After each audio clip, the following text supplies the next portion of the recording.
back again with the weekly What's What for you, my friends in internet land. I'm probably talking to myself once again, or a future version of family and or friends that might at some point want to look back and see what I did on this week.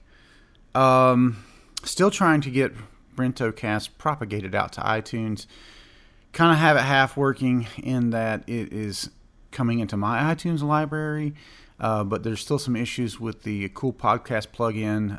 I created the second podcast on my server, and for some reason, when I try to go into the individual podcast to edit it, it shows that it doesn't exist, even though in an overview it shows that it does exist, and in my iTunes it exists. So it's a little bit weird, but it's just a matter of time till I get into that and dig into it and kind of figure it out to a better degree. And hopefully everything will be groove-tastic once that happens. This is my third take, by the way, on episode 7. Earlier in the week, I tried to do it with my son up here, and he's going through a bit of a rebellious streak, wanting to move his desk over into my studio area and just doing all kinds of things that are just disrupting me. And I was making the comment to my wife how you can go in and have a great game plan, and just one little thing can totally derail your mind.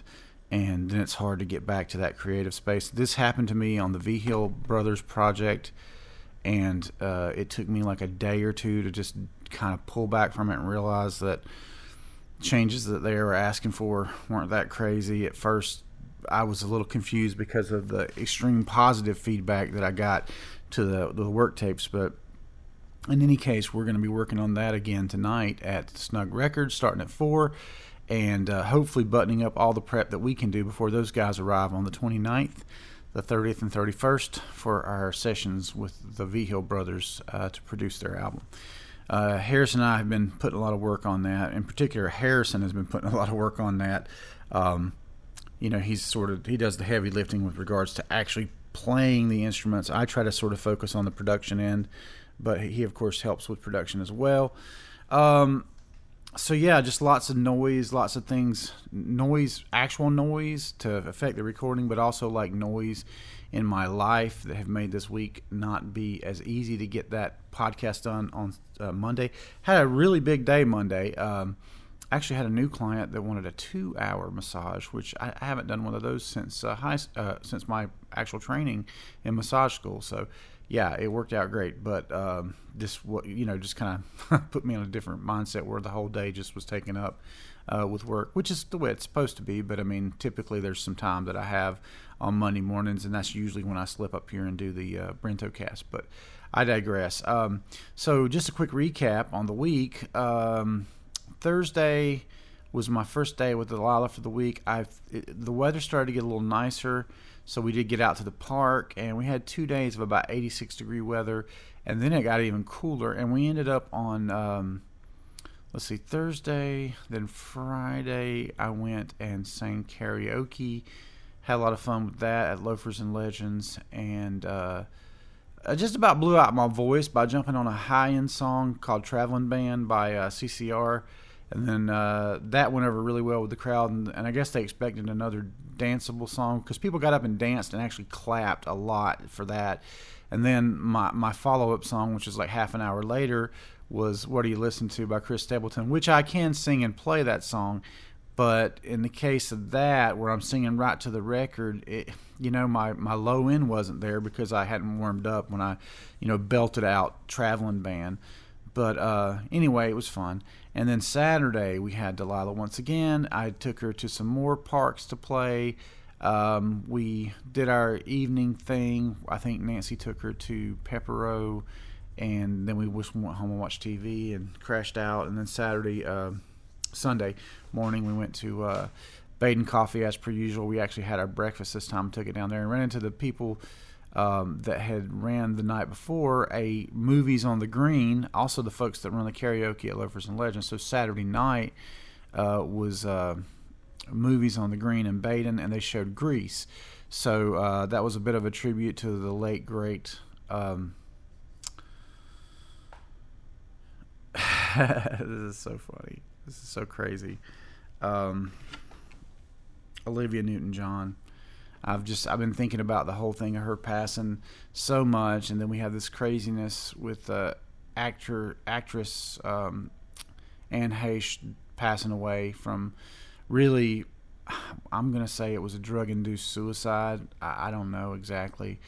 Olivia Newton-John passing away at 72 or 73 or whatever after a long bout with cancer, in which she, largely won for a long time, and all the positivity that she sort of imparted to people and everything she stood for, she was a real, in my estimation, a great example of what a celebrity should be.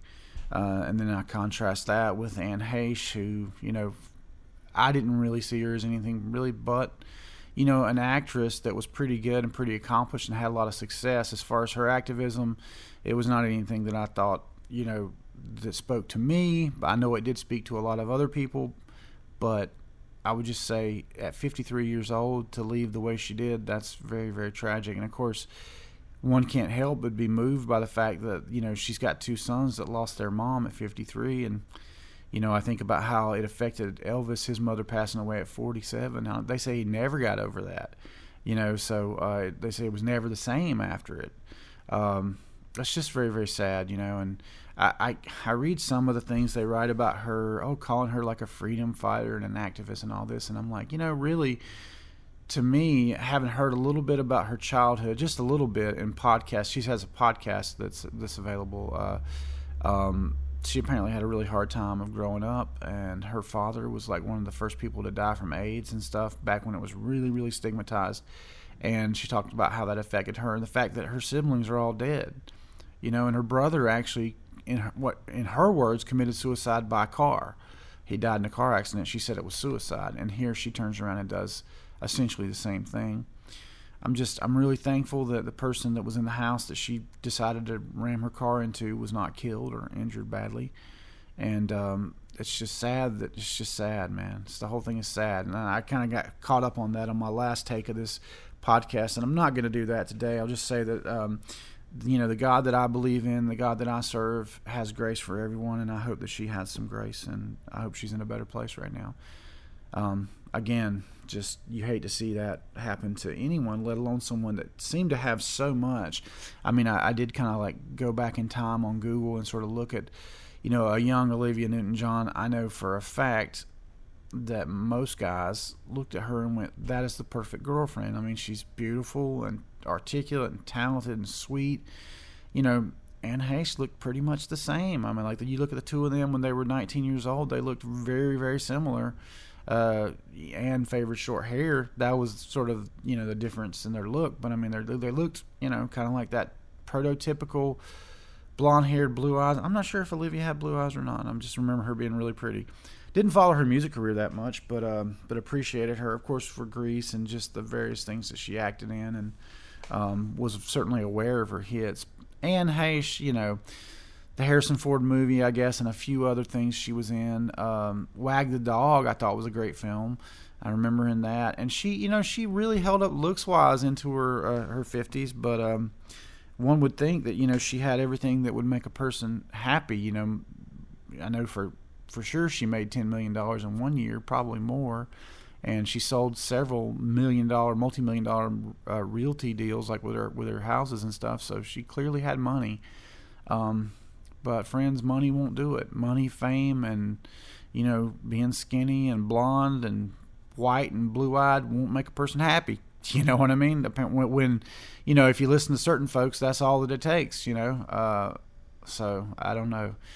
I saw one of her last interviews on the Adam Carolla podcast, and she seemed like she was under the influence of something. Not super obvious, but she talked very fast, and she seemed very manic, and Adam being that slow rolling talker like he is, he just kind of keeps going. She talked over him a whole lot, and I just thought, something's a little off here.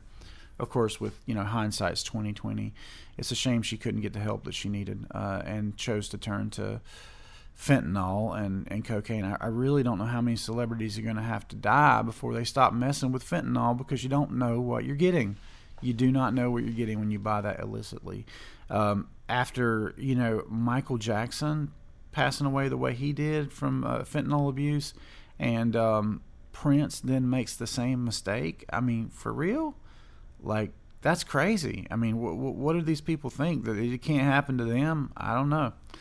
But, I just pray that for God's grace and all that, and peace to come to the families that are left behind, because it's sad. Wow, we've used up way more time on that than I wanted to. Moving right along. So this week, like I said, we're back in the studio with the V-Hill Project. We're prepping. I did kind of sort of halfway audition one drummer. We've put an ad out on Band Mix, and we're trying to get like a drummer and a bass player, so Harrison and I can kind of go back to that 2-guitar electric band. We're still focused on our acoustic thing, but we know we want to get back to the electric music sometimes, just for fun. And we found a couple guys, 3 or 4 guys responded to my ad within like a 30-minute range of Albemarle. Of course, I don't want to drive to Statesville or whatever, for example, to practice. I want to do that here. And I think we have some options. So we were supposed to rehearse audition the other guy Sunday, but unfortunately Harrison fell ill, and so we didn't get to do that. And hopefully we'll get to do that this Sunday.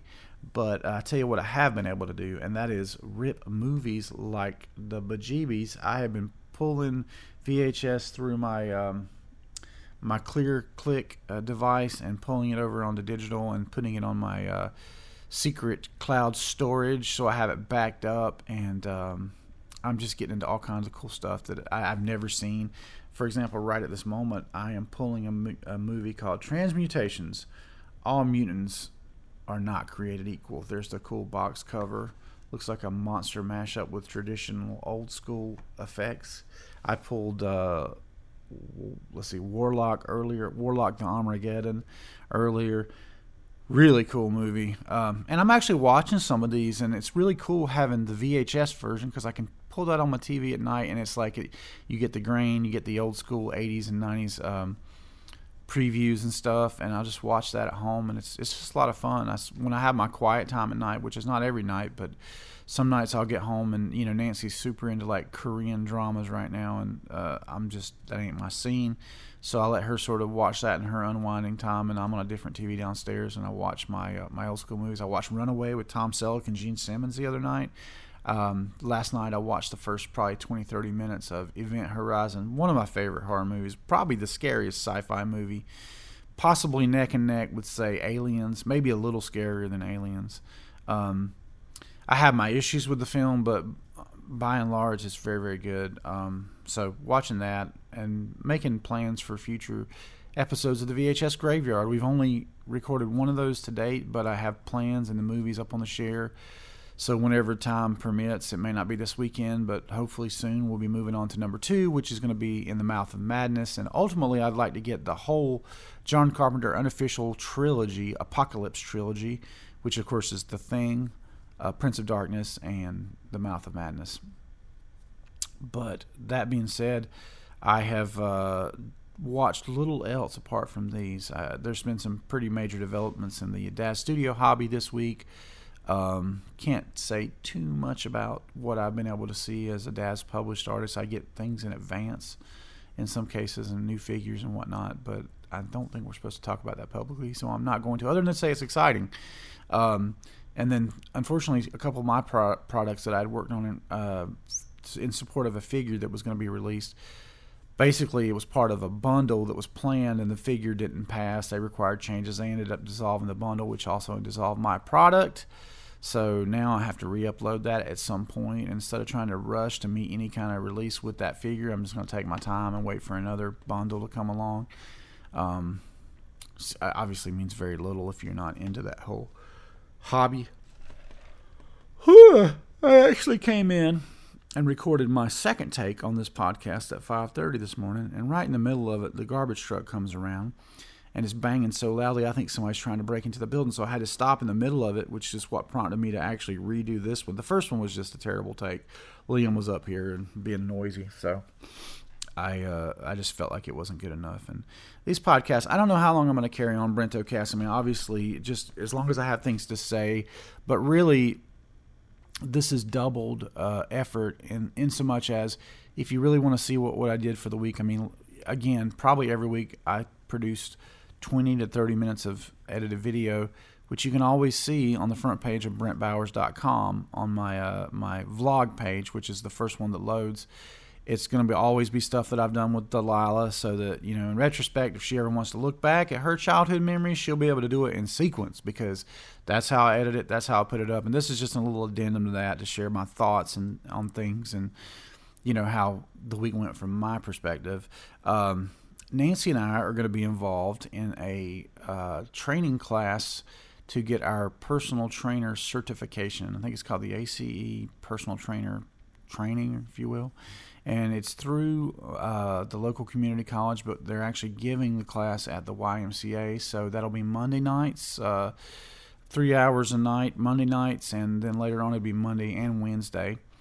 So I'm looking forward to that, because my goal is to be able to help my clients. And lots of times, they'll come in with stuff that I'm able to address through sports massage and whatnot, but they'll ask me, what can I do to make this not happen, and how can I improve this or that? And I think training just really is a nice little add-on to that, and also it helps me with specific training stuff that's going to help someone like my age and older get in shape, because your body doesn't respond the same way, obviously, the older you get.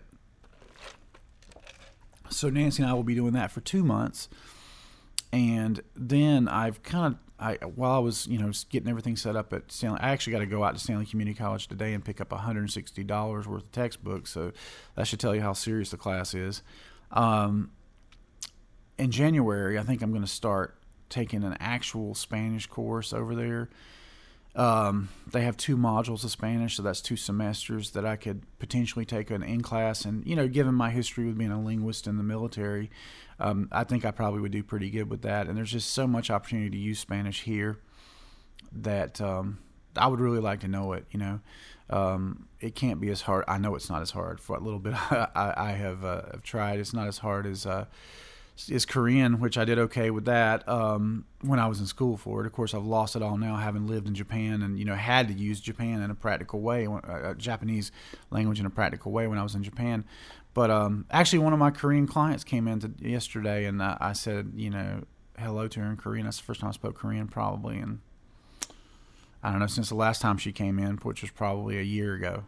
So need to kind of get back into my language thing, and I enjoy learning languages, and I think Spanish is one that's really close to English in a lot of ways.